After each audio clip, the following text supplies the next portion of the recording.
एक कौआ जंगल में रहता था। उसे कोई भी कष्ट नहीं था और वह अपनी जिंदगी से पूरी तरह संतुष्ट था। एक दिन उठते हुए वह एक सरोवर के किनारे जा पहुंचा।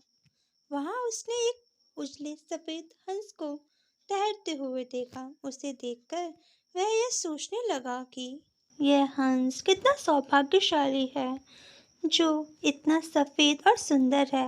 इधर मुझे देखो, मैं कितना काला और बदसूरत हूँ। ये हंस जरूर ही इस दुनिया का सबसे खुश पक्षी होगा। वह हंस के पास गया और अपने मन की बात उसे कह दी। यह सुनकर हंस बोला, नहीं दोस्त, हकीकत में ऐसा नहीं है। पहले मैं भी यही सोचा करता था। मैं दुनिया का सबसे सुंदर पक्षी हूँ, इसलिए बहुत सुखी और सुख से था। लेकिन एक दिन तोते को देखा जिसके पास दो रंगों की अनोखी छटा है। उसके बाद मुझे भरोसा हो गया कि वही दुनिया का सबसे सुंदर और खुश पक्षी है। हंस की सारी बातें सुनकर कौवा तोते के पास गया और उससे पूछा, क्या वह दुनिया का सबसे खुश पक्षी है? तोते ने उत्तर दिया, मैं बहुत ही खुश जिंदगी जी रहा था जब तक मैंने मोर को नहीं देखा था, किंतु अब मुझे लगता है कि मोर से सुंदर तो कोई हो ही नहीं सकता, इसलिए वही दुनिया का सबसे सुखी और खुश पक्षी है। इसके बाद कौवा मोर की खोज में निकला। उड़ते उड़ते वह एक चिड़ियाघर पहुंचा। वहां उसने देखा कि मोर एक पिंजरे में बंद है और उसे देखने के लिए बहुत सारे लोग जमा हैं।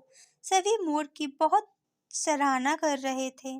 सबके जाने के बाद कौवा मोर के पास गया और उससे बोला, तुम कितने सौभाग्यशाली हो जो तुम्हारी सुंदरता के कारण हर रोज हजारों लोग तुम्हें देखने आते हैं।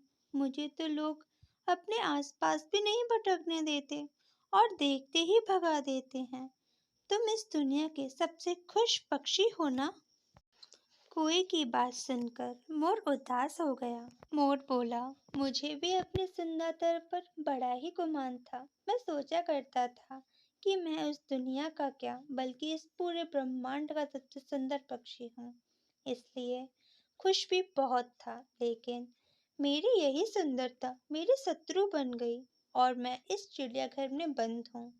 यहाँ आने के बाद इस पूरे चिड़ियाघर का अच्छी तरह मुआयना करने के बाद मैं इस नतीजे पर पहुंचा हूँ कि कौवा ही एक ऐसा पक्षी है जो यहाँ कैद नहीं है। इसलिए पिछले कुछ दिनों से मैं सोचने लगा हूँ कि काश मैं कौवा होता तो कम से कम आजादी से बाहर घूम सकता और तब मैं इस दुनिया का सबसे सुखी और खुश पक्षी होता। सो मोरल ऑफ द स्टोरी, हम हमेशा दूसरों को देखकर बेखारी, स्वयं की तुलना उनसे करने लगते हैं और दुखी हो जाते हैं। भगवान ने सबको अलग बनाया है और अलग गुण दिए हैं। हम उसका महत्व नहीं समझते और दुख के चक्कर में फंस जाते हैं।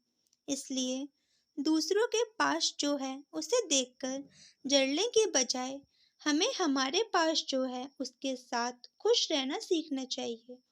खुशी बाहर ढूंढने से नहीं मिलती, वह तो हमारे अंदर ही छिपी हुई होती है।